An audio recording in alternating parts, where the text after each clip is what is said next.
Hello everyone, welcome to the first video of my new series called Indycar Weekly. So, let's get into it. So the first thing to talk about is Alex Palou's victory at Barber yesterday. Alex Palou described it as his most rewarding and probably best race of all time. For Alex, it was really a Sunday drive for him, literally. He basically didn't have much to really worry about the entire race. The guy was out front most of the time. But one of the drivers that I really wanted to talk about after this race was Christian Lundgaard. I mean, that guy had a very, very impressive race. He even pulled off a move that was very similar to what Roman Grosjean did to Scott McLaughlin, I believe 2 years ago, at the same turn too, on the same driver. So, gotta wonder how Scott felt about that pass. But sadly for Andretti, things just simply can't seem to have a clear weekend. Colton Herta had an incident in the pits that cost him about, I believe, 4 or 5 spots, and that must have been very frustrating for the 26 driver. Considering the fact that he was doing pretty good the entire race till that one moment came up on him. And also for Santino Ferrucci, that was a very, very impressive save coming out of turn 2. I for sure thought that he was going to lose that car. So very, very impressive for him to save that. Overall, I would say that this race was decent.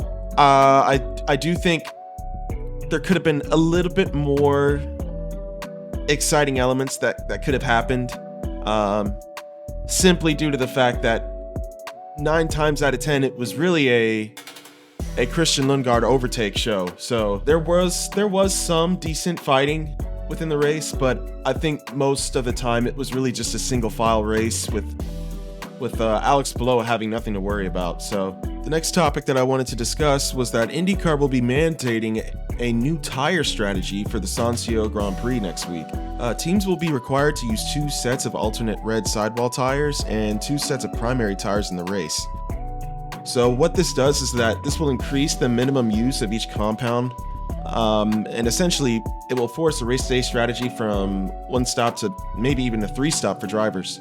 Another thing to take note of is that in practice 2, the time will be reduced from 45 minutes to 35 minutes.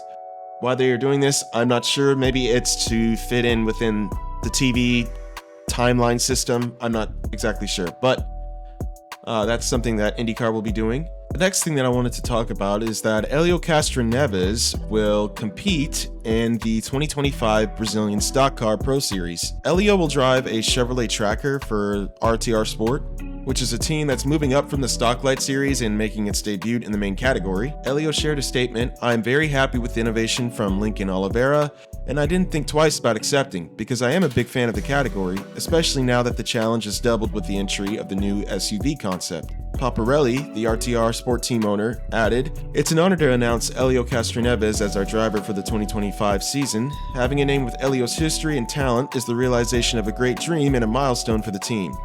We are confident his experience and dedication will bring exceptional results and help boost our team's growth in the top category of Brazilian motorsports." And lastly, IndyCar unveils the 2025 Chevrolet Corvette ZR1 as the pace car for the 109th Indianapolis 500. Michael Strahan, a Pro Football and Hall of Famer, will be the honorary driver, leading the 33-car field to the green flag on Sunday, May 25th. As you guys can see in the image, the Indy 500 pace car features an Arctic white exterior, a jet black interior accent, and design elements that tie into the jewel tone, emerald green, and gold of the Indy 500 logo.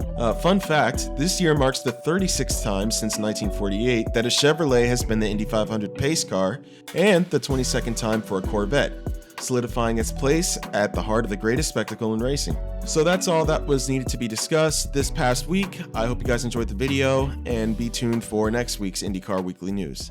See you guys in the next one.